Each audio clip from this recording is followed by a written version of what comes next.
کہ الفاظ میں بھی نہیں بتا پا رہی. آئی ڈونٹ نو کہ اس وقت آپ لوگوں کی کیا فیلنگز ہوں گی. بہرحال اللہ تعالیٰ ان کی بیٹی کو جوار رحمت ان پہ کرے اور ان کو جنت الفردوس میں اعلیٰ مقام عطا فرمائے. اب چلتے ہیں آج کے بلاگ کی اگلی خبر پہ. یہ ایک اور بہت ہی تکلیف دہ واقعہ جو ہے سوشل میڈیا پہ بہت زیادہ وائرل ہو رہا ہے. یہ فوٹیجز آپ کو شاید اسکرین کے اوپر نظر آ رہی ہوں گی، جہاں پر آپ کو ایک بزرگ نظر آ رہے ہیں، وائٹ کلر کے کپڑے انہوں نے پہنے ہوئے ہیں. اور یہ جو بزرگ ہیں ان کو دن دہاڑے کچھ لوگ آتے ہیں اور سڑک کے اوپر جو ہے وہ اغوا کر کے لے جاتے ہیں. کچھ لوگ ان کی فوٹیجز بناتے ہیں، سوشل میڈیا پہ وائرل کرتے ہیں، اور ہر طرف جو ہے وہ ان کے حق میں آواز اٹھتی ہے کہ یہ کیا معاملات ہو رہے ہیں اور ایسا کیوں ہو رہا ہے. یہ جو ساری فوٹیجز وائرل ہو رہی ہیں، یہ جو ایگزیکٹ واقعہ ہے یہ پیش آیا ہے جی اسلام آباد کے اندر. اسلام آباد کے اندر جو ہے وہ آج کے دن میں بڑے ہی دو برے واقعات پیش آئے ہیں. ان میں سے یہ واقعہ ہے اور ایک آپ نے سنا ہوگا جہاں پہ ایک ٹک ٹاکر خاتون کو دن دہاڑے اس کے شوہر نے گولیاں مار کے اس کو ہلاک کر دیا.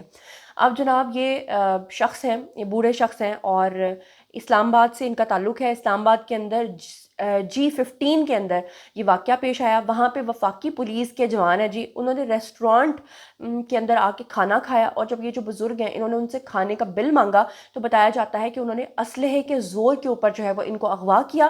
ابھی تک کی جو تفصیلات ہیں وہ تو یہی آ رہی ہیں. اب لوگوں کا یہ مطالبہ ہے کہ جو ہمارے IG اسلام آباد ہیں وہ اور جو SSP ہیں وہ اس کے اوپر کیا ایکشن لیں گے، اور کیا یہ جو پولیس کانسٹیبلز جو آئے تھے اور انہوں نے ان بزرگ کے اوپر نہ صرف تشدد کیا، بدتمیزی کی اور ان کو گاڑی میں گھسیٹ کے لے گئے ہیں، تو ان کے اوپر جو ہے وہ کیا مقدمات درج ہوں گے یا کہ بس آرام سے اس چیز کو سیٹل کر دیا جائے گا.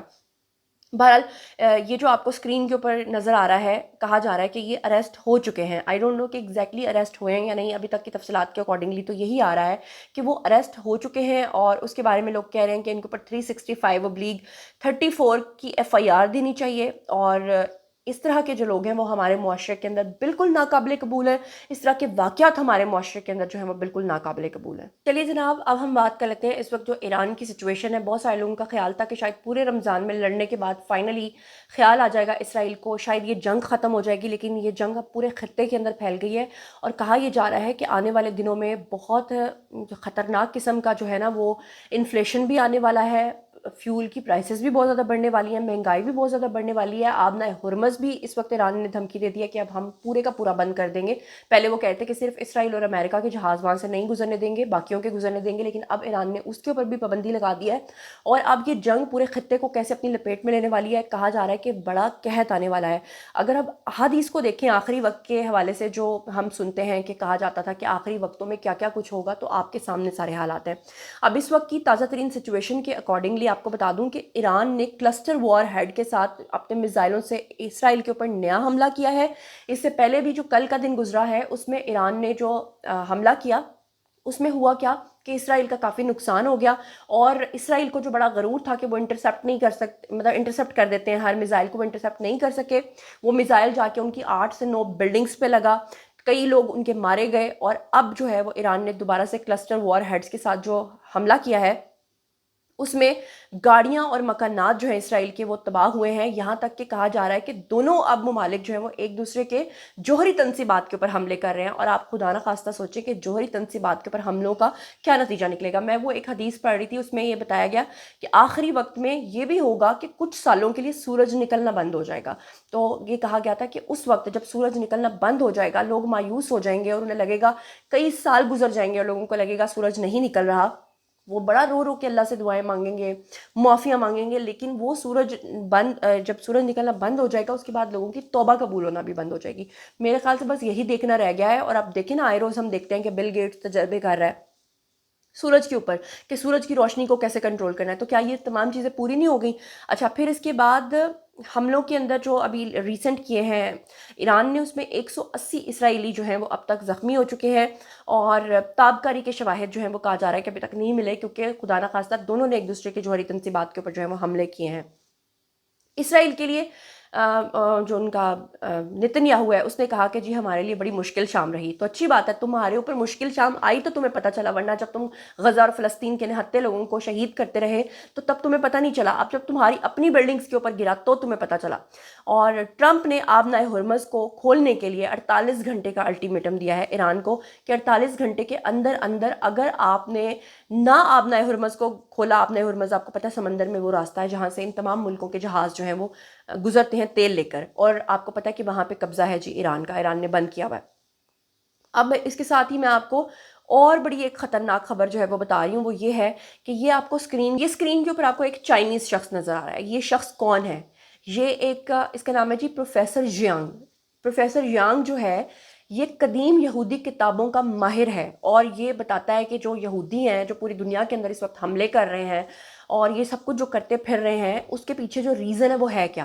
یہ شخص جو ہے ماہر چینی نیاد پروفیسر ژیانگ یہ کہتا ہے کہ اسرائیل جو ہے وہ اس وقت جو ایران کے اوپر حملے کر رہا ہے وہ کوئی مال غنیمت ڈھونڈنے کے لیے یا ویسے کسی ملک کو مزہ چکھانے کے لیے نہیں کر رہا، بلکہ یہ بین المذاہب جنگ ہو رہی ہے. وہ دجال کا انتظار کر رہے ہیں اور ان کو لگتا ہے کہ وہ اتنا خون بہائیں گے تو یہ سب کچھ ہوگا. میں آپ کو کرونا کا ٹائم پیریڈ یاد دلانا چاہتی ہوں. آپ کو یاد ہوگا کہ جب کرونا ٹائم پیریڈ آیا تھا اس وقت بھی ان کا جو وزیر صحت تھا اس نے یہ اعلان کیا تھا کہ ہمارا جو مسایہ ہے وہ ہمیں یہ کہتا ہے کہ اتنے لاکھ لوگوں کی جو بلی دی جائے گی اس کے بعد میں ظاہر ہوں گا. تو آپ کو پتہ ہے کہ کرونا کا جو وائرس ہے یہ خود پھیلایا گیا تھا تاکہ اتنے لاکھ لوگوں کو پوری دنیا کے اندر مار دیا جائے، اس کے بعد ان کا مسایہ جو ہے وہ ظاہر ہو جائے. اور جب ان کا مسایہ ظاہر نہیں ہوا تھا تو یہ بڑا روئے پیٹے تھے. آپ کو یاد ہوگا کہ ان دنوں میں سڑکوں کے اوپر ریڈ کارپٹ بچھایا کرتے تھے یہ لوگ، کیونکہ یہ کہتے تھے کہ ہمارے مسایہ کا ہم انتظار کر رہے ہیں. پتہ نہیں یہ یہودی جو ہے یہ دماغ سے پیدل ہو گئے ہیں یا ان کو سمجھ نہیں آ رہی کہ کرتے کیا پھر رہے ہیں. بہرحال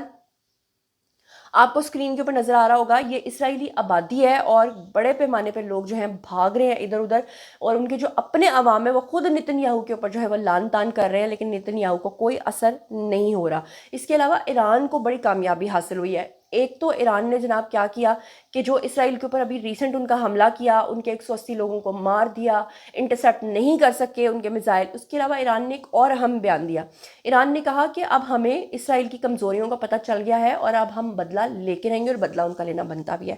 اس کے علاوہ ایران نے آبنائے ہرمز کے قریب جو ہے وہ امریکی F-15 جنگی طیارہ جو ہے اس کو بھی مار گرایا ہے، اور اس سے پہلے F-35 کو بھی مار گرایا ہے، جس کے بعد ٹرمپ جو ہے وہ سر پکڑ کے بیٹھ گیا ہے، کیونکہ ٹرمپ کو اب سمجھ نہیں آ رہی کہ اس جنگ کو وہ کیسے ختم کرے گا، کیونکہ اسے تو وکٹری کے اوپر جنگ کو ختم کرنا تھا نا. لیکن اب ایران جو ہے اس کو جو اس نے غزہ یا فلسطین سمجھ کے اس نے سوچا کہ یہ تو میرے قدموں میں آ گرے گا. ٹرمپ نے تو یہ بھی کہا تھا کہ مجھے تو اندازہ ہی نہیں تھا کہ جو ایران ہے وہ ہمیں اتنا بڑا سرپرائز دے گا، وہ خلیجی ممالک کے اوپر حملے کر دے گا. اب ان کے F-15 اور F-35 مارے جانے کے بعد سوچیں کہ کیا بنے گا. اس وقت پاگل کتے کی طرح گھوم رہے ہیں یہ دونوں ممالک اس وقت، اسرائیل اور امریکہ. یہ اسکرین کے اوپر آپ کو نظر آ رہا ہے جناب اسرائیل کے لیے مکمل ذلت کا مقام ہے. فاکس نیوز نے خود اس کی تصدیق کی ہے اور انہوں نے کہا ہے کہ ایک ایرانی میزائل نے اسرائیل کے فضائی دفاع کو نہ صرف مکمل طور پہ عبور کیا بلکہ انتہائی حساس جوہری جو ان کا علاقہ ہے اسرائیل کا اس کو نشانہ بنایا ہے، اور آئرن ڈوم جو ان کا ہے اسرائیل کا وہ مکمل طور پہ تباہ ہو گیا. اور اس وقت جو اسرائیل اور امریکہ ہیں وہ سر جوڑ کے بیٹھے ہوئے آپس میں، اور ان کو سمجھ نہیں آ رہا کہ اب ہم اس جنگ کو کیسے ختم کریں، کیونکہ اگر ایسے ہی جنگ کو ختم کر دیں گے تو ظاہری بات ہے کہ ایران کی وکٹری ہوگی. ایران کی وکٹری کا مطلب ہے کہ اسرائیل کے نتن یاہو نے تو باقاعدہ طور پہ یہ کہہ دیا ہے کہ اب تو ہمارے پاس کوئی اور راستہ نہیں بچا، یہ ہمارے بقا کی جنگ بن گئی ہے. اور اس کے ساتھ ہی اسپین نے بڑا اہم قدم اٹھایا ہے، جہاں پہ ایک طرف برطانیہ نے اپنے اڈے جو ہیں دے دیے ہیں جناب امریکہ کو، وہیں پر آپ دیکھیں کہ اسپین نے اچھا قدم یہ اٹھایا ہے کہ انہوں نے خود کو امریکی اتحاد سے الگ کر لیا ہے، اور عراق میں جو ان کی فوجیں تھیں ان کو بھی انہوں نے نکال لیا ہے، جو کہ میرے خیال سے بہت ہی وائز قسم کا ایک چیز ہے. دوسری طرف رانا ثناء اللہ کی آج کل بڑی ٹرولنگ ہو رہی ہے. آپ کو پتہ ہی ہے وہ شیعہ ذاکرین نے جو کچھ ہمارے آرمی چیف کو کہا، اس کے بعد جو رانا ثناء اللہ ہیں وہ سامنے آئے اور انہوں نے کہا کہ بار بار اسے کریدنا ٹھیک نہیں ہے، ہم سعودیہ کے ساتھ معاہدے کے پابند ہیں، اس پر کسی کو شک نہیں ہونا چاہیے. اب یہ کیا معاملہ ہے؟ یہ معاملہ دراصل یہ ہے کہ ہمارا ڈیفنس معاہدہ ہوا ہے سعودی عرب کے ساتھ کہ اگر کل کو سعودی عرب کے اوپر کوئی حملہ کرتا ہے تو پاکستان ان کو جواب دے گا. اب یہ تو آنے والے وقت میں بتایا جائے گا جناب کہ پاکستان اس پورے معاملے کو کیسے ڈیل کرے گا، کیونکہ دونوں سائڈز پہ ہمارے برادر ممالک ہیں، دونوں اسلامک ممالک ہیں، اور جو اہل تشیع شیعہ ذاکر ہیں مجھے افسوس کے ساتھ کہنا پڑتا ہے کہ انہوں نے اس میں پازیٹیو کردار ادا نہیں کیا، اور وہ ابھی بھی یہ کام کر رہے ہیں. یہ اسکرین کے اوپر آپ کو نظر آ رہا ہوگا اسکردو کے اندر انہوں نے جس طرح سے لوگوں کو بھڑکایا ہے، حالانکہ فرشتہ سیرت لوگ ہیں وہاں کے، ان کو سیاست میں گھسیٹنا اور ان کے ساتھ اس طرح کی باتیں کرنا. معاملات ایران کے چل رہے ہیں اور آپ اسکردو کے حالات خراب کریں. ذرا یہ سنیں. شہید ہمارے محتم کی عمر سے زیادہ تو نہیں ہے، یہاں پہ جو کہتے ہیں ہم نے ساری زندگی خمینی اور خامنئی کو سنا اور دیکھا ہے. تم بتاتے رہو گے ہمارا مریض فقیر نہیں بدلتا، وہ نئے امام ہوتا ہے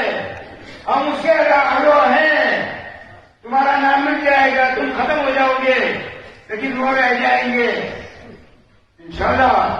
تم ختم ہو جاؤ گے, ہم رہ جائیں گے. میں کہتا ہوں, پھر انتظامیہ سے کہتا ہوں, خدا کے لیے ہمیں تنگ نہ کرنا. تم اگر ایک مرتبہ ہمیں تنگ کرو گے, ہم 100 مرتبہ تمہیں جینے نہیں دیں گے. تمہارا چیرا تمہارے لیے دوبر کر کے ہم رکھ دیں گے. پتہ کرنا, ہم شریف لوگ ہیں. ماہ مبارک کے رمضان ہے, ہم نماز پڑھنا چاہتے ہیں, ابھی اپنی عبادت کرنا چاہتے ہیں. ہم روزے سے ہیں, ہم نہیں چاہتے سختی کریں, ہم نہیں چاہتے نہ ہمارا نہ کسی اور کا خون بہے, ہم نہیں چاہتے. ہم خود کرتے ہیں ماہ مبارک رمضان میں کیا کسی بندے خدا کے ساتھ زیادتی نہ ہو, کوئی تھوڑی دیر کے لیے افطاری سے محروم نہ رہ جائے, کوئی سحری سے محروم نہ رہ جائے. یہ نیٹ ورک اس لیے بھی ضروری ہے.